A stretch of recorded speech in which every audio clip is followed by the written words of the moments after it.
Saja kesengsaraan Baswedan. Tubuhnya hangus oleh api dan dia kedinginan oleh angin lautan yang menderu. Dia pun merintih jam dalam rongga roda pesawat.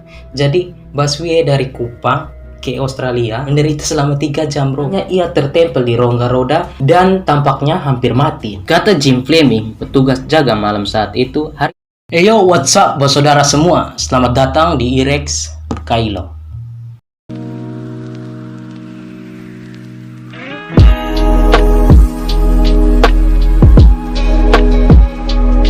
Apa kabar saudara semua? Sekarang ini kita sudah masuk di tahun yang baru, tepatnya di tahun 2023 sekarang ini. Semoga keinginan dan harapan saudara semua bisa terwujud di tahun yang baru ini. Dan ya, semoga lebih baiklah dari tahun 2022 kemarin. Kita buka tahun yang baru ini dengan pembahasan saya yang agak berbeda.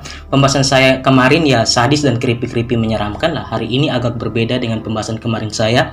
Mungkin saudara semua yang belum nonton bisa cek video pembahasan saya kemarin. Untuk saudara saya yang ada di Kupang, dan kebetulan saya juga lahir besar di Kupang dan sekarang ini juga tinggal di Kupang. Mungkin banyak yang belum tahu tentang kisah ini. Kisah tentang seorang bocah asal Kupang, Nusa Tenggara Timur. Ini kisah nyata, menjadi headline di koran dan radio di seluruh dunia karena tindakan luar biasa nekat menyelinap masuk di dalam ruang roda pesawat yang sempit untuk pergi ke Australia. Bagaimana kisah dan perjuangan dia bisa hidup dalam keadaan yang ekstrim itu kita bahas dalam Bercerita episode ketiga.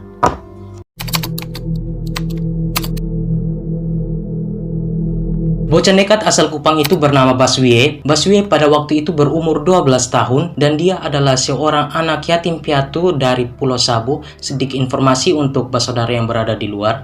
Pulau Sabu adalah salah satu pulau yang berada di Provinsi Nusa Tenggara Timur. Lanjut, kita menyelam 77 tahun ke belakang, tepatnya pada bulan Agustus tahun 1946. Perang Dunia II baru saja berakhir. Seluruh dunia sedang sibuk dengan berita-berita yang mengikuti perang, seperti soal perlucutan senjata, perundingan dan perdamaian dunia, tawanan perang, bom atom, pembagian baru wilayah yang diduduki selama perang. Tiba-tiba sebuah selingan berita dunia seorang bocah bernama Baswedan waktu itu berumur 12 tahun. Peristiwa itu menjadi headline semua koran dan radio di seluruh dunia. Pulau Timur waktu itu diduduki tentara sekutu dari sebuah kontingen khusus militer Australia yang disebut Team Force, bertugas di Kupang, ibu kota Pulau Timur. Pada masa itu Baswedan ini bekerja sebagai tukang cuci piring di dapur Bandara Penfui Kupang, ya yang sekarang kita kenal Bandara El Tarik Kupang. Kehidupan pada masa pasca setelah Perang Dunia Kedua bagi Baswedan sangatlah keras. Bila tiap saat dia melihat pesawat terbang atau take off, dia selalu berhayal ingin pergi jauh bersama pesawat itu, entah kemana. Intinya dia bisa pergi dari kehidupan yang keras yang selalu menderanya tiap hari. Keramahan tentara Australia yang datang melecuti tentara Jepang bagi Baswedan merupakan kesempatan sendiri untuk ia merasakan keramahan dari tentara Australia di mana ia memperoleh permen yang sulit didapatkan oleh anak seumuran dengannya. Kadang ia diberi daging, mengajak dia berkeliling menggunakan jeep. Nah, jadi saudara bayangkan saja, dia seorang yatim piatu dan baru berumur 12 tahun. Dan ada sedikit harapan dari keramahan tentara Australia, walaupun tidak banyak, tapi sangatlah berarti bagi Baswedan. Dan ditambah kehidupan yang keras pada pasca setelah Perang Dunia II, maka terbesitlah di pikiran Baswedan ingin pergi dari situasi itu. Kita lanjut, suatu malam tidak sengaja ia mendengarkan percakapan di hal bandara. Pesawat Angkatan Udara C-47 Belanda akan berangkat ke Australia. Spontan ia mendapatkan ide, bagaimana kalau berangkat menggunakan pesawat itu. Ia mencoba menyelinap masuk di dalam, tetapi pintu pesawat terkunci. Setelah memutari beberapa menit, tanpa sengaja Baswedan melihat adanya ruang yang masih terbuka, yang memungkinkan sebagai tempat bagi dirinya untuk bersembunyi. Dan ruang sempit itu adalah rongga kosong yang terletak di dalam kompartemen roda pendarat. Di tempat itulah dia bersembunyi dengan membawa pakaian yang melekat di badannya saja. Beberapa menit kemudian para kru masuk ke pesawat, menghidupkan dan pesawat pun bergerak. Saat pesawat menyapu landasan pacu, mimpi buruk bagi Baswedan pun dimulai. Pipa knalpot menyemburkan api orange, pendingin baling-baling mulai mengoyak-ngoyak ke meja tipisnya, tapi ia harus menyelamatkan diri dari asap mesin. Ia pun bergeser ke suatu tempat yang berukuran 10 x 20 inci yang berada di antara tangki bahan bakar dan pipa knalpot. Ban pesawat yang mulai masuk menjepit dirinya dan tuas besi penggerak masuk dan keluarnya roda mengimpit bahunya hingga berdarah. Sadis. Tidak sampai di situ saja kesengsaraan Baswedan. Tubuhnya hangus oleh api dan dia kedinginan oleh angin lautan yang menderu. Ia pun merintih lalu pingsan. Kondisi seperti hipotermia dan hipoksia membuatnya pingsan selama 3 jam dalam rongga roda pesawat. Jadi Baswedan dari Kupang ke Australia Menderita selama 3 jam bro. Nah ini bagian paling menarik, yaitu tubuhnya menempel bagi cicak di langit-langit bahkan tidak jatuh saat pesawat digerakkan untuk mendarat. Para kru menemukannya ia tertempel di rongga roda dan tampaknya hampir mati. Kata Jim Fleming, petugas jaga malam saat itu, hari telah gelap. Ketika pesawat C-47 itu mendarat di landasan RAF di Darwin, saya mengecek pesawat yang singgah itu. Saya mengerahkan lampu senter ke atas dan tampak seorang anak tergencet di dinding pemisah pesawat. Separuh tubuhnya, terutama bagian belakangnya, terbakar parah oleh knalpot pesawat di mana ia bersandar.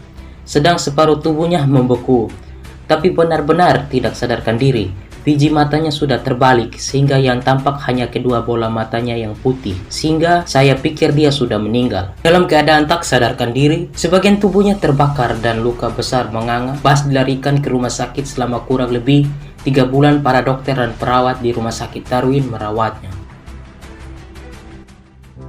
Dari keseluruhan kronologi perjuangan Baswedan menyelinap di dalam ruang roda pesawat yang sempit, 3 jam perjalanan dari Kupang ke Australia, antara hidup dan mati, terpaksa dia mendapatkan luka bakar yang serius, sebagian tubuhnya membeku dan kedinginan, pada akhirnya pingsan, dan hal menariknya setelah dia pingsan, dia tidak terjatuh saat pesawat akan mau mendarat. Ini sebuah keajaiban betul-betul. Setelah pesawat mendarat, dia ditemukan dengan keadaan tidak baik-baik saja, mendapatkan pertolongan. Pukara ini suke film Bollywood versi kisah nyata, betul-betul terlalu heroik. Tidak sampai di situ saja perjuangan Baswedan, dia menjadi kontroversi setelah kedatangannya di Australia.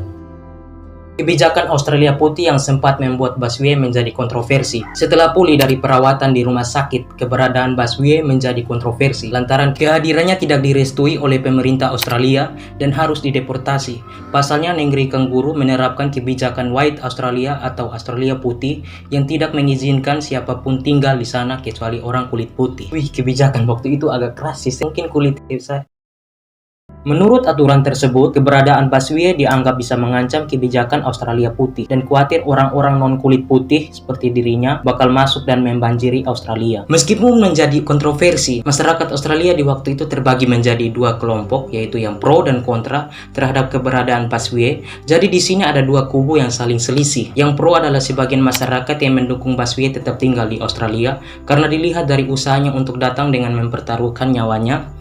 Selain itu, dia seorang bocah berumur 12 tahun dan seorang yatim piatu. Dan dari kubu kontra adalah sebagian masyarakat yang mendukung kebijakan dari pemerintah, namun keberadaan Baswedan di Australia saat itu didukung oleh sikap dan perilaku baik dan mudah bergaul dari Baswedan dalam beradaptasi dengan komunitas masyarakat di Darwin. Maka terjadilah perubahan kelompok yang awalnya kontra terhadap keberadaan Baswedan dan masuknya orang asing ilegal di saat kebijakan White Australia sedang diberlakukan dengan ketat. Sejak tahun 1951, Baswedan diadopsi oleh keluarga tukang kayu Nor Ballard dan istrinya Bertha. Secara berangsur-angsur masyarakat Australia yang tadinya kontra berubah pendapat dan akhirnya memutuskan dapat menerimanya. Masyarakat pemerintah Australia menerima keberadaan dari Baswedan.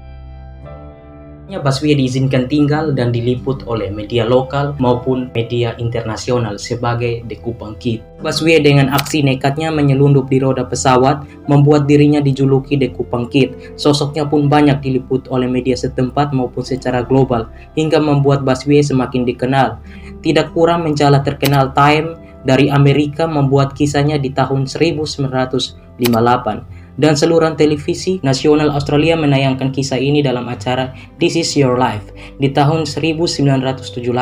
Secara global ke masyarakat dunia, sorotan kamera dari media seperti koran, televisi telah menjadi keseharian bagi Baswedan. Selepas pengakuan masyarakat Darwin, Baswedan atau Kupang Kid menjalankan kehidupannya di Australia sebagai warga negara Australia. Walaupun demikian, kisah Kupang Kid masih melegenda di Australia. Hingga kini dikisahkan oleh beberapa media, dia menikahi seorang gadis keturunan Inggris bernama Margaret. Baswedan dan keluarganya hidup berkecukupan dan bahagia sampai Baswedan meninggal di usia 82 tahun setelah terjatuh di sebuah panti lansia di Darwin pada 11 Oktober 2016. Almarhum meninggalkan 5 orang anak. Inilah kisah dari Baswedan, bocah asal Kupang yang menggemparkan Australia dan dunia dengan aksi nekatnya menyelundup masuk di dalam ruang roda pesawat yang sempit untuk pergi ke Australia. Kisah ini sampai melegenda di negeri orang. Makna yang kita ambil dari kisah ini adalah pasti ada jalan untuk keluar dari kemiskinan dan janganlah sampai menyerah dengan kerasnya hidup.